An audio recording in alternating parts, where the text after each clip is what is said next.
Vamos a ver a continuación el contenido del tema número 9 de la cátedra Derecho Civil 1 Personas. Este tema número 9 está referido a lo que es la institución del registro civil. Esta institución pues es la que lleva todo lo referente a la emisión de partidas o actas, llamándolo así, actas de nacimiento, actas de defunción, actas de también que tienen que ver pues con todo lo relacionado con actas de matrimonio, actas también relacionadas con la relación de estables de hecho, en fin, una serie de instituciones, de mecanismos y documentación que son llevados a través de esta institución que es el registro civil. Este video pues de este tema es posible que lo comparta en dos partes, motivado lo extenso. Sin embargo, pues yo se lo hago llegar por la misma vía que estamos conociendo. Muy bien, en cuanto al registro civil, pues esta institución tiene por finalidad servir de fuente de información sobre el estado de las personas y suministrar medios probatorios de fácil obtención y señalada eficacia para demostrar el estado de las mismas. Es decir, esa documentación pues que emiten este registro civil es la que surte efectos legales, ¿verdad? Es la que sirven de medios probatorios para cualquier trámite que se vaya a realizar en cualquier institución, tanto nacional como extranjeras. El registro civil bien organizado puede y debe prestar grandes servicios como de derecho público, ¿verdad? Ejemplo en relación al servicio militar, listas electorales, etcétera. Les recuerdo que el registro civil lo vamos a ir viendo en el transcurso del desarrollo del tema, que está adscrito a lo que es el Consejo Nacional Electoral. Es por eso que ustedes ven en la primera página de las partidas de las actas de nacimiento, de matrimonio, las actas de función, que siempre aparece el logo, ¿verdad?, del Consejo Nacional Electoral por la adscripción que tiene este registro a esa institución. En cuanto a derecho privado, pues impedimentos matrimoniales, derechos y deberes derivados del parentesco también son llevados. Desde el punto de vista del derecho patrimonial, pues la capacidad negocial que puedan tener las personas. Recuerden que la capacidad negocial la tienen las personas que han alcanzado la mayoría de edad. Un ejemplo, aun cuando un menor de edad haya estado o está emancipado, pues no tiene capacidad negocial, porque la ley establece que la edad para alcanzar la mayoría de edad es 18 años. También pues la instauración de este registro civil en Venezuela viene dada pues en el año 1873 por decreto del presidente de la época, Guzmán Blanco, ¿verdad? Se introdujo un registro secularizado del modelo francés, es decir, tomando en cuenta algunos lineamientos de ese registro civil francés. Sin embargo, los registros parroquiales católicos se siguieron llevando y las partidas eclesiásticas conservaron su valor legal porque servían para aprobar los actos y hechos correspondientes antes ocurridos antes de 1873, es decir, se tenía como una referencia anterior a ese año. Las condiciones de un buen registro civil, ojo con esto, ¿verdad? El registro civil debe ser completo. ¿Qué quiere decir esto? En el sentido de comprender todos los actos y hechos que puedan tener relevancia en materia de estado civil. Debe ser completo también, debe ser centralizado. Esto quiere decir que en el sentido de que toda la información relativa al estado civil de las personas se encuentre registrada en una misma oficina y si es posible en un mismo expediente o folio, de manera de mantener centralizada toda la información.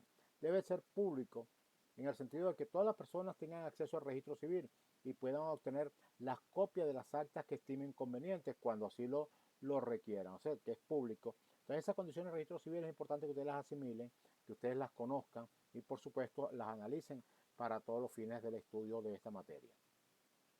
El registro civil está organizado en base al artículo 174 de la Constitución de la República Bolivariana de Venezuela, así como el artículo 293, numeral séptimo de la misma Constitución. Igualmente, pues es importante revisar para el estudio y comprensión de este tema lo que es el artículo 1 de la Ley Orgánica de Registro Civil, el artículo 30 de la misma Ley Orgánica de Registro Civil, el artículo 32, 33, 34, 445 del Código Civil. Todos estos artículos deben analizarlos, ¿verdad? Todos estos artículos tienen que ustedes comprenderlos, conocerlos, de manera que facilite pues el estudio y comprensión de esta materia, como les dije. ¿Quiénes intervienen en la formación de las actas que emite el registro civil? De acuerdo al artículo 3 de la Ley Orgánica de Registro Civil, pues igualmente el artículo 48 del Código Civil y el artículo 81 de la Ley Orgánica de Registro Civil deben revisarlo y ahí usted van a conocer quiénes son los que intervienen en la formación de las actas, es decir, en la elaboración de esas actas.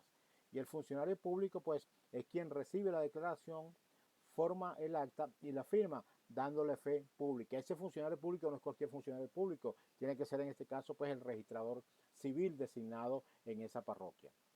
Es importante destacar, para facilitar esto un poco, ¿verdad?, de que lo que es el registro civil era lo que se conocía antes como las jefaturas civiles, ¿ok? Eh, entonces, la persona encargada de esta oficina, que es el registrador civil, es el que va a dar fe pública de que esos documentos pues, fueron emitidos por esa institución. Primero, para redactar toda clase de actas o partidas solo está autorizado la primera autoridad civil de ese municipio, es decir, el registrador civil de ese municipio. Anteriormente era un jefe civil. ¿Okay?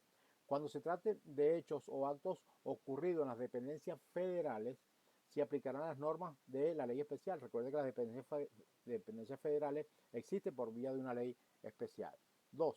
Para la redacción de las partidas de nacimiento son competentes, además del registrador, pues los comisarios o funcionarios públicos más próximos cuando el lugar donde ocurre el nacimiento diste de más de 3 kilómetros del lugar del despacho de la primera autoridad civil. Esto se da mucho en los caseríos, ¿verdad? En donde evidentemente queda muy distante lo que es una oficina de registro civil. En ese caso, pues se utiliza la figura de un comisario o un funcionario público que esté más cercano del sitio de nacimiento, máximo 3 kilómetros. Ahí pues esa persona pues puede acudir a esta autoridad, comisario o funcionario público, para que pueda dar fe de ese nacimiento. Igualmente, pues cuando el nacimiento ocurra en un hospital, clínica, maternidad u otra institución de salud pública, la máxima autoridad pública de dicha institución o los funcionarios de las mismas instituciones es en quienes haya delegado dicha atribución o autoridad, es decir, los directores de hospitales, clínicas, maternidad, es decir, están entonces facultados también para firmar esas actas de nacimiento. El respectivo funcionario diplomático consular de la República, cuando el niño naciera en el exterior. Bueno, hoy por hoy se deben dar muchos casos de esto a raíz de la diáspora que hay en el país, pues muchos nacimientos, hijos de venezolanos que han nacido en el exterior, deben ser entonces acudir, en este caso al consulado de Venezuela en el país de allí o a la embajada de Venezuela en ese país donde ellos se encuentren. También están autorizados el jefe, capitán o patrón del buque cuando el niño nace durante el viaje en el mar, es decir, está en alta mar, ¿verdad? Y se produce el nacimiento, en este caso pues el jefe, el capitán o el patrón de ese buque está facultado para estos fines.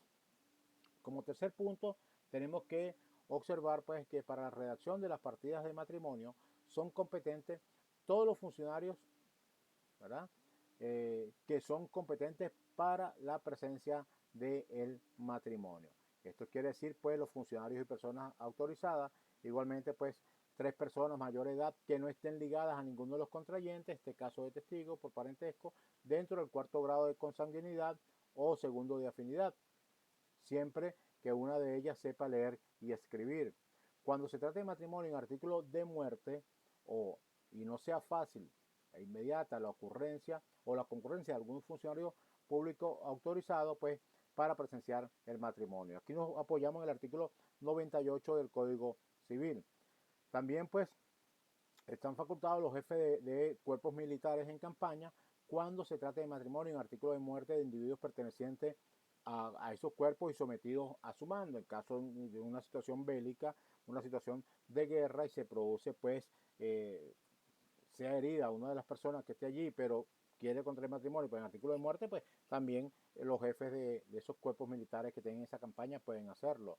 Todo ello en base al artículo 101 del Código Civil en la parte primero. De los comandantes de buques de guerra y capitanes de buques mercantes cuando se trata de matrimonios celebrados a bordo en artículo de muerte. Por supuesto, también en alta mar, la primera autoridad de esa embarcación está facultada para ello. Eso está en el artículo 101 del Código Civil o la parte segundo. Muy bien. Para la redacción de las partidas de defunción son competentes además de la primera autoridad civil de la parroquia o municipio, es decir, el registrador civil, pues también puede ser el comisario del caserío cuando la muerte ocurra en el lugar que diste más de 3 kilómetros de la cabecera de la parroquia o municipio, si en el lugar de la comisaría hubiera un lugar habilitado para dar sepultura a estos cadáveres. Eso, el artículo 476 del Código Civil hace mención a ello. El jefe, capitán o patrón del buque cuando la muerte ocurra en viaje de mar, así que en alta mar. 483 del Código Civil hace referencia a que los oficiales que designen los reglamentos especiales cuando se trate de defunciones militares en campaña o de personas empleadas en el ejercicio de la República. Ahí entonces la máxima autoridad militar es la que se encarga de todo esto. O sea, que esté en esa campaña, por supuesto, en donde se produzca el deceso de la persona.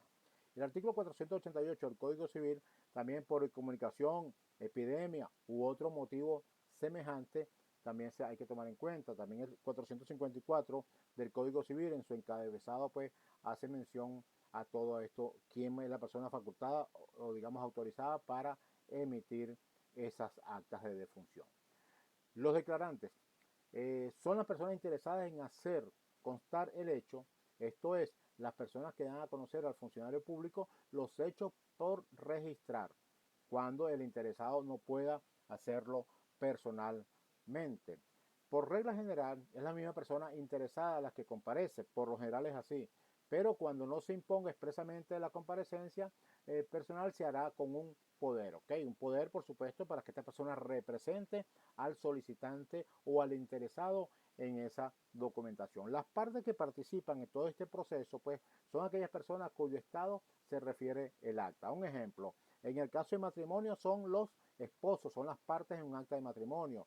En el caso de un nacimiento, el recién nacido es la parte en el nacimiento, ¿verdad? En ese acta de nacimiento. Y el difunto, cuando hablamos del acta de defunción, pues el difunto es la persona que aparece allí mencionada.